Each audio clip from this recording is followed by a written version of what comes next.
अस्सलाम दोस्तों, इनसाइड भी मौसम वगैरह में खुशामदीद। सऊदी अरब में पाकिस्तानी सफारतखाना इस वक्त बहुत ही ज्यादा मुतहरक है और वो अपने तमाम तर कनेक्शंस को इस्तेमाल कर रहा है एक मुलाकात को अरेंज करने के लिए। और ये मुलाकात पाकिस्तान की उस शख्सियत के साथ कराई जानी है जो जनाब इस वक्त वर्ल्ड टूर पर है और वो सऊदी अरब पहुंच चुके हैं। और उनकी तरफ से इस ख्वाहिश का इजहार किया गया है कि जनाब मैंने भी सऊदी क्राउन प्रिंस के साथ मुलाकात करनी है। इंपॉर्टेंट डेवलपमेंट इस वजह से है कि ये सब कुछ उस मौके पर हो रहा है जब पाकिस्तान के अंदर अजीबो गरीब किस्म की हड़बोंग मची हुई है, अजीबो गरीब किस्म की चीजें चल रही हैं, अजीबो गरीब किस्म के मामला। तो हर रोज कोई ना कोई नित नई चीज इशू सामने आ रहा है। और इस मौके पर पाकिस्तान का निगरान वज़ीर आज़म अपने बच्चों को लेकर जनाब वर्ल्ड टूर पर निकला हुआ। कभी वो अमेरिका चले जाते हैं, अमेरिका से निकलते हैं, उनकी बेगम साहब का दिल करता है कि जनाब उन्होंने ईफल टावर की रूफ टॉप पर बने हुए रेस्टोरेंट में जाके खाना खाना है। तो वो जहाज जिसने पाकिस्तान आना था उसको खुसूसी तौर पर फ्रांस को आया जाता है, फ्रांस में जाके खाना खिलवाया जाता है। उसके बाद बेटा कहता है जनाब मैंने लंदन आई देखनी है।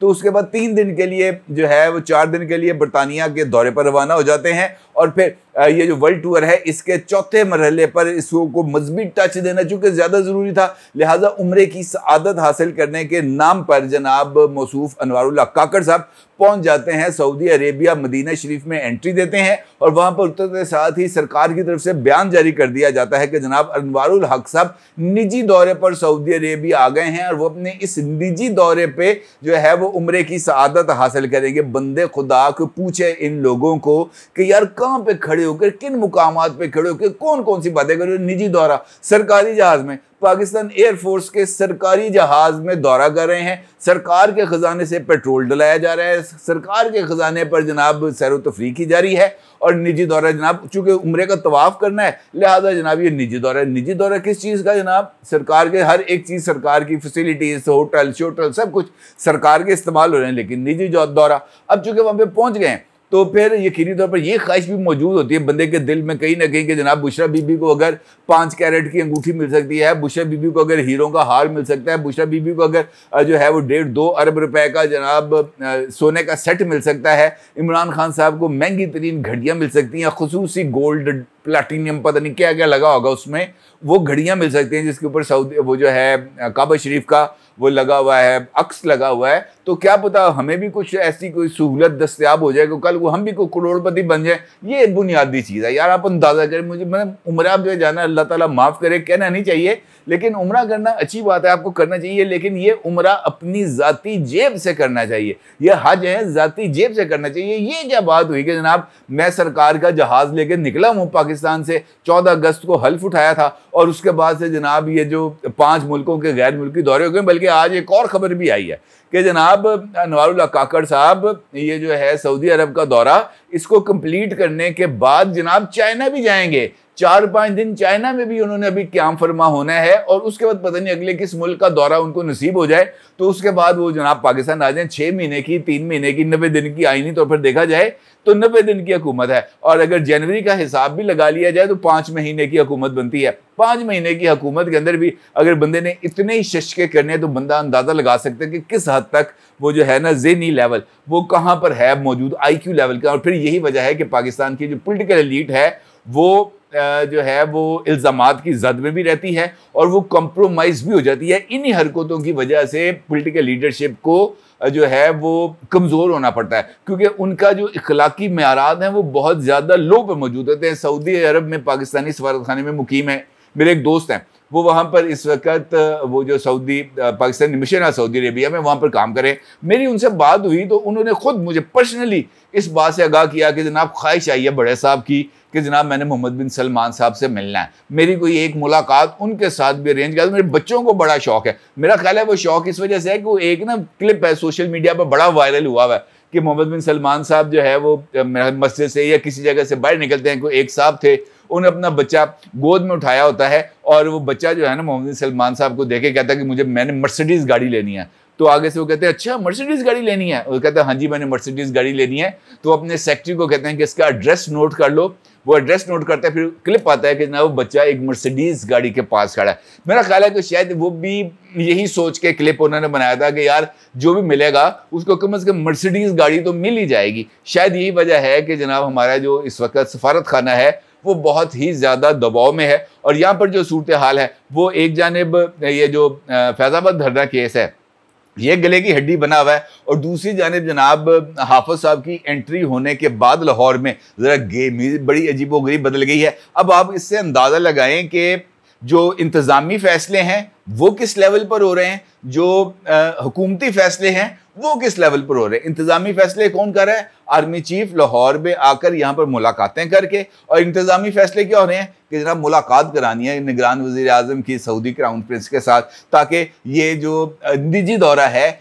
इसको कम अज़ कम कोई ऐसा रंग दिया जा सके कि ये ऑफिशियल करार पा जाए। इसके अलावा इसकी कोई और सिचुएशन हमें नज़र नहीं आ रही। हाफिज़ साहब जनरल आसिम मुनीर साहब लाहौर आए हैं। कल उन्होंने आकर लाहौर में जो है आर्ट क्लब में जो चीफ मिनिस्टर की जो ऑफिशियल सेक्रेटेरिएट है वहाँ का उन्होंने विजिट किया। Chief care taker chief minister जनाब मोहसिन नकवी साथ बैठकर उन्होंने एपेक्स कमेटी के इजलास की सदारत की। ये बात मैं आपको बता दूं कि ये जो एंट्री है जनरल आसिम मुनीर साहब की, हाफिज साहब की लाहौर में, ये एंट्री बहुत भारी गुजरने वाली है।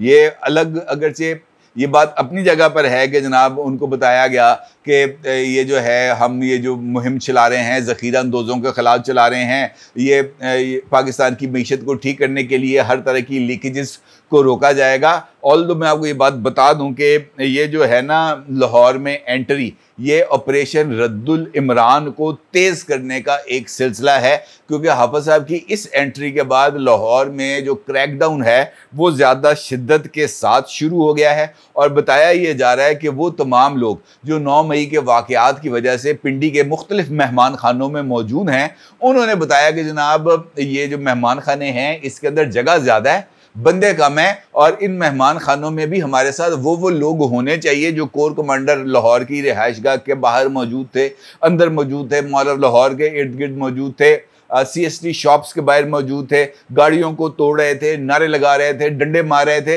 लिहाजा उनको भी इन मेहमान खानों की जीनत बनाया जाए। लिहाजा ये जो ऑपरेशन रद्दुल इमरान है इसके अंदर ज़रा थोड़ी सी तेज़ी आई है, और वो जो मेहमान खानों के खाली कमरे हैं इनको भी भरने के अमल का आगाज़ हो गया है। अलबत्ता एपेक्स कमेटी के इजलास के अंदर एक सिचुएशन है वो बहुत इंपॉर्टेंट है, और उसमें इस बात का बाज़ाब्ता तौर पर जिक्र किया गया है जनाब कि ये जो ऑपरेशन है माशी नुकसानात से निजात के लिए, इसमें ये जो गैर कानूनी सरगर्मियों के ख़िलाफ़ ऑपरेशन ये हर सूरत जारी रहेगा, और इसके लिए कुछ नई चीज़ें और इन्फॉर्मेशन भी सामने आ रही हैं।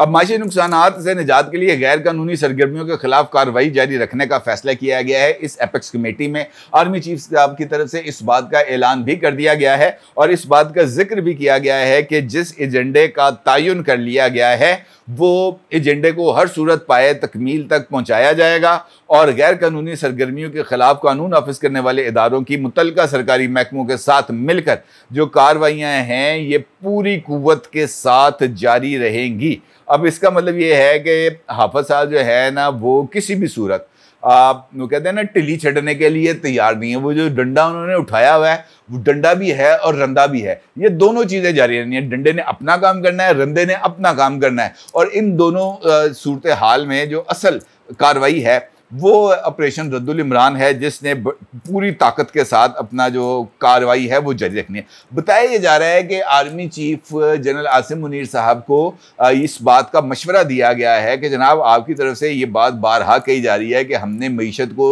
माशी नुकसानात से बचाना है, और कोशिश ये की जानी है कि जनाब ये जो, बल्कि आर्मी चीफ ने खुद कराची के अंदर जब उन्होंने मुलाकात की थी बिज़नेस कम्युनिटी से, तो उस वक्त बिज़नेस कम्युनिटी ने उनको मुख्तलिफ लीकेजेस के बारे में बताया था, ईरानी पेट्रोल की स्मगलिंग के हवाले से बताया था, तो जिस पर आर्मी चीफ ने ऑर्डर दिया था कि जनाब ये जो ईरानी तेल है ये कराची में नहीं बिकना चाहिए। फिर उसके बाद कुछ रिपोर्ट्स वगैरह भी तैयार हुई थी, तो ये जो है ना मशवरा आर्मी चीफ को ये दिया गया है कि जनाब आपका ये जो रिजॉल्व है स्मगलिंग को रोकने के लिए, इसके ऊपर अगर आप ये जो खुजार से शारा आ रही है ना कराची की तरफ, सिंध की तरफ, जिसको M8 कहते हैं, इस M8 के ऊपर भी तवज्जो करें ज़रा।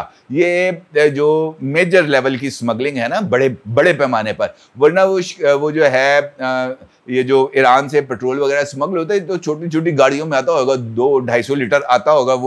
वो जो पानी वाली टैंकी है ना 240 गैलन वाली, वो उन्होंने पिकअप में रखी हैं, वो लेके आ जाते हैं, वो आके कोयटा शहर इर्द गिर्द बलूचिस्तान के अंदर भेज देते हैं, क्योंकि वहाँ पे और कोई कारोबार है नहीं, तो अगले इसी से अपना जो है वो दाल रोटी चला रहे हैं। अलबत्ता वो मैसिव स्मगलिंग बड़े पैमाने पर, जिसके बारे में रिपोर्ट खुद दी गई है कि जनाब ये वाली जो स्मगलिंग है ये इस वक्त 5 अरब रुपए की तक इसका वॉल्यूम चला गया है। लिहाजा इसको रोकना बहुत ही ज़्यादा ज़रूरी है। और वो जो रास्ता है जो बोलान, दो रास्ते आते हैं ना जी, ईरान से अगर आप आएँ तो 2 रास्ते आते हैं, एक बोलान से होकर सिंध और पंजाब की तरफ जाता है और दूसरा रास्ता पंजगूर से होता हुआ नाल खुजदार से फिर M8 शाहराह पर आता है और वहाँ से आगे सिंध की तरफ चला जाता है। फिर दीगर शहरों के अंदर ये चीज़ें होती हैं। ये जो माफिया है जी, इसके बारे में ये बात बताई जा रही है, एक रिपोर्ट भी इसके ऊपर तैयार की गई है। उसमें से बताया जाता है कि सिर्फ खुजदार में हर एक गाड़ी से रोज़ाना की बुनियाद पर 1 लाख से लेकर 1,20,000 रुपए तक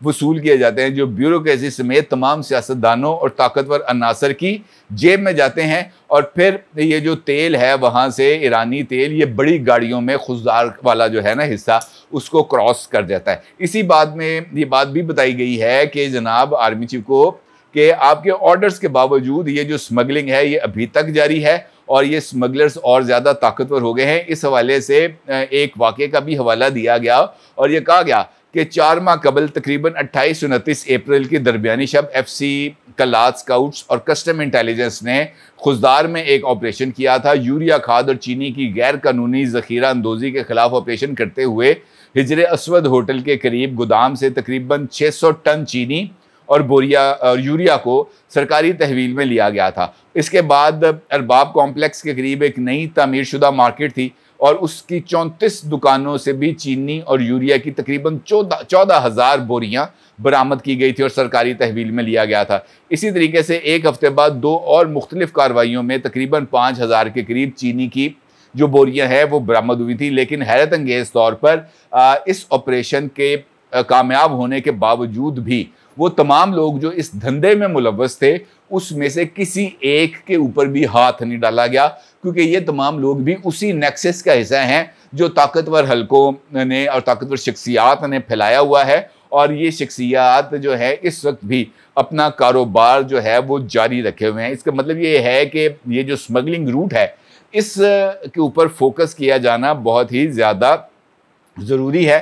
और जब तक इसका जो है ना जी वो नाटका बंद नहीं किया जाएगा उस वक्त तक ये काम अभी रुकेगा नहीं, ये और आगे बढ़ता चला जाएगा। इसलिए ये जो नेक्सस है इसको रोकना बहुत ही ज़्यादा ज़रूरी है। अब ये देखें जो है ना क्राइसिस वो बहुत ज़्यादा है। एक जानिब पाकिस्तान की गवर्नेंस का क्राइसिस है जो दिन ब दिन बढ़ता जा रहा है, क्योंकि वो तमाम लोग जिनकी जिम्मेदारी है हुकूमत करना, इंतज़ामिया से काम लेना, वो किस काम में है कि बेगम ने कह दिया जब मैंने रोटी खानी है तो जहाज़ रोक दो, बेटे ने कह दिया मैंने लंदन की सैर करनी है लंदन चले जाओ। अब जो है मोहम्मद बिन सलमान साहब से बाकी लोगों ने मुलाकातें की हैं, मैंने भी मुलाकात करनी है, मैंने भी घड़ी लेनी है तो सऊदी अरेबिया पहुंच जाओ। उसके बाद जनाब चीन हमारा दोस्त है, हिमालय से ऊंचा और जो है बैरुल काहिल से गहरा, लिहाजा हमने भी जाना है, लिहाजा जो है वहाँ पे दौरे करते हैं। यानी वो जो काम गवर्नेंस का है वो काम जो जिनके जिम्मे है गवर्नेंस उन्होंने करना। ये तो केयर टेकर है बेचारा, इसने और क्या कर लेना है। लेकिन जो हकीकी मानों में इलेक्टेड लोग थे उन्होंने भी इससे कम कोई नहीं की। जिसके हाथ जो दौ लगा है उसने ठीक ठाक कार्रवाई की है। इस जो है ना नरमी जो है जिसे हम कह सकते हैं कि वो जो हाथ हौला रखने वाले हैं वो तो कॉन्सेप्ट ही नहीं था। लिहाजा जिसका काम है गवर्नेंस वो गवर्नेंस नहीं कर रहा, जिसका काम है इकोनॉमी को संभालना वो इकोनॉमी नहीं संभाल रहा है, जिसका काम है कि उन्होंने ये जो लीकेजेस को रोकना है वो लीकेजेस नहीं रोक रहे, जिसका काम है स्मगलिंग को रोकना है वो स्मगलिंग आवे का आवे ही बिगड़ा पड़ा है। और इस सूरत हाल में अगर हाफिज साहब इस बात का इज़हार करें कि जनाब मैंने चीज़ों को स्ट्रीमलाइन करना है, तो ये एक ऐसा बड़ा टास्क है जिसके लिए जो है ना उनको बहुत ही ज़्यादा मेहनत करना पड़ेगी। दुआएं हैं कि अल्लाह ताला उनको कामयाब करे। तो उसके लिए ये जो डंडा है इसके साइज़ को बढ़ाना पड़ेगा और इस डंडे से वो नहीं पड़ती जो लाशें उसकी ज़रा जो है ना तादाद, उसकी तादाद को भी बढ़ाना पड़ेगा, शिद्दत में भी इजाफा करना पड़ेगा। अदरवाइज जनाब ये लातों के भूत हैं, इन्होंने बातों से नहीं मानना, जितनी मर्जी तकरीरें और वाज कर लें। ये जिस रास्ते पर चले हैं आदत हो चुकी है इन लोगों को, लिहाजा इनका तो सिर्फ एक ही काम है कि मारो 100 ते गिनो 10। अपनी राय को ज़रूर ज़ाहिर कीजिएगा। आपका बहुत शुक्रिया। अल्लाह हाफिज़।